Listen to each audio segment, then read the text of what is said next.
Now, Linus, I want you to take a good look at Charlie Brown's face. Charlie Brown, would you please hold still a minute? I want Linus to study your face. Now, this is what we call a failure face. Notice how it has failure written all over it.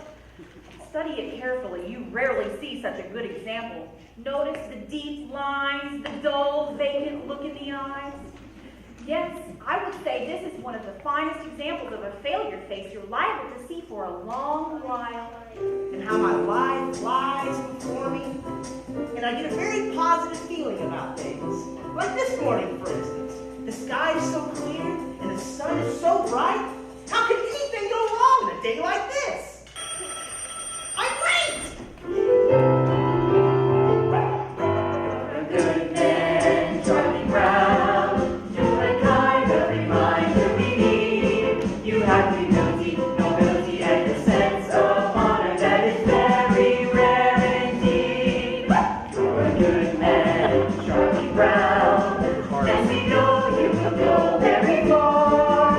Yes, it's hard to believe, almost frightening to conceive what a good man you are. You're a good man, Charlie Brown. You're the kind of reminder we need. Don't know what they Have like. humility, honesty, and a sense of I'm bad. I'm sort of in between. There's that cute little redheaded girl eating her lunch over there. I wonder what she would do if I walked over and sat next to her. She'd probably just laugh right in my face. It's kind of hard on a face when it gets laughed in. There's an empty spot next to her on the bench. Why, there isn't any reason I could just walk over and sit next to her. I could do it right now. All I have to do is stand up. I am standing up. And I'm sitting down. Oh, I'm a coward. I'm so much of a coward. She would never, ever think of looking at me. She hardly ever does look at me. In fact, I can't remember her ever looking at me. I wonder why she never looks at me. Why in the world would she not want to look at me? Does she think she's so great, and am I so small that she can't spare one single... She's looking at me. She is looking at me.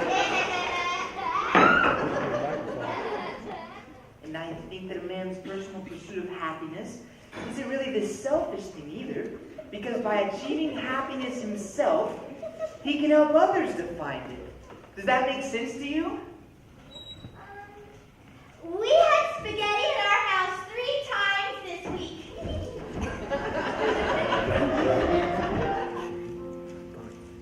Snoopy was a male.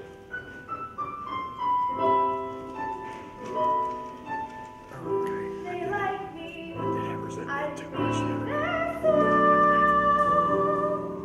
Isn't it remarkable how things turn out so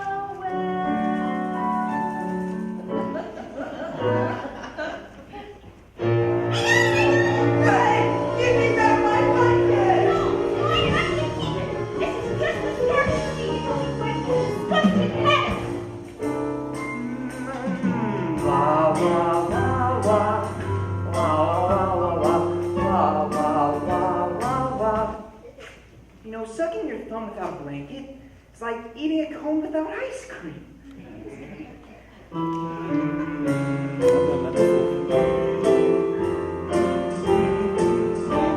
My blanket and me.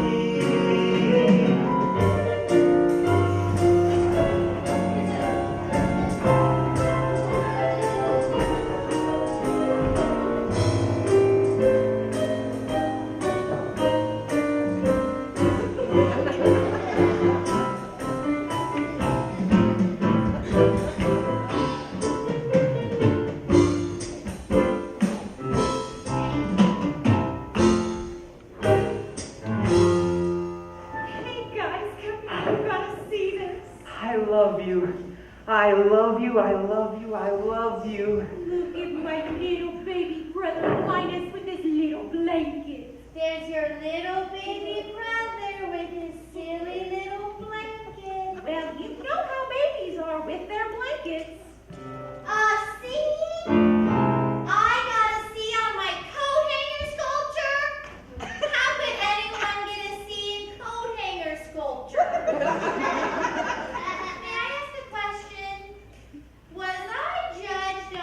piece of sculpture itself? If so, isn't it right that time alone can judge a work of art?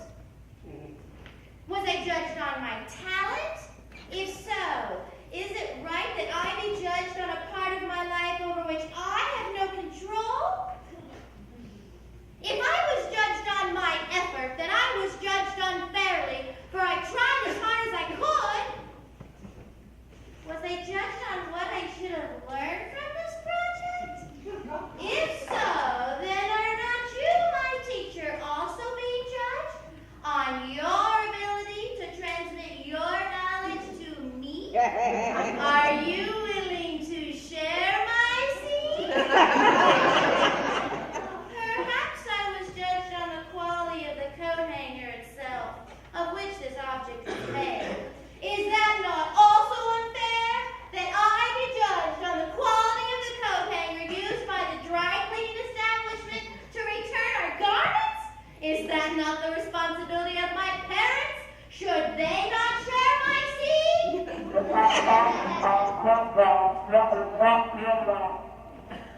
Thank you, Miss Akbar. The squeaky wheel gets I think what you need most of all is to come right out and admit all the things that are wrong with you. Do you really think that'll help, Lucy? Certainly. All right, I'll try. I'm not very handsome or clever or lucid. I've always been stupid at spelling and numbers. I've never been much at playing football or baseball or stickball or checkers or marbles or ping pong. On the day we place the newest base on Mount Rushmore.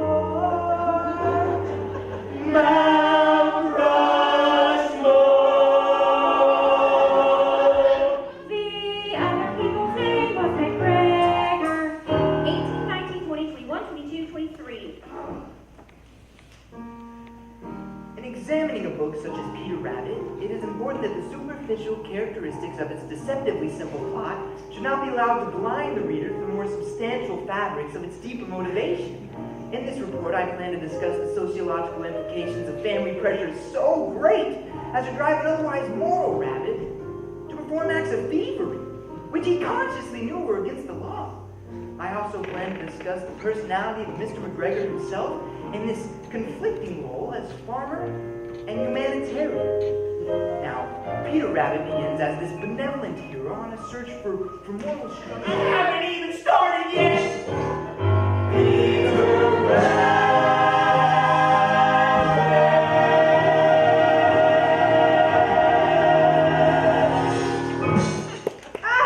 He's diving down out of the sun. He's tricked me again. I've got to run. Let's go, Summer Kimball. Go, Kimball, go.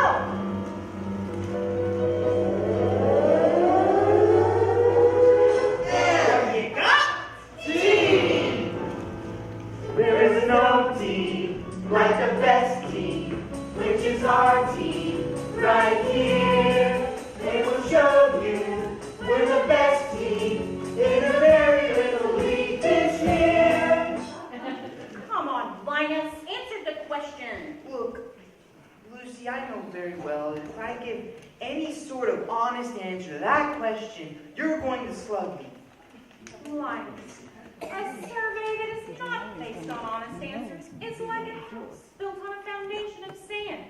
Would I be spending my time conducting this survey if I didn't expect complete candor in all the responses? I promise not to slug you. Now, what number would you give me for my crabbiness rating?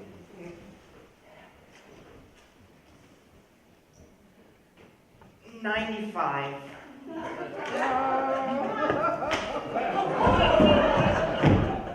It's a woman's prerogative to change her mind.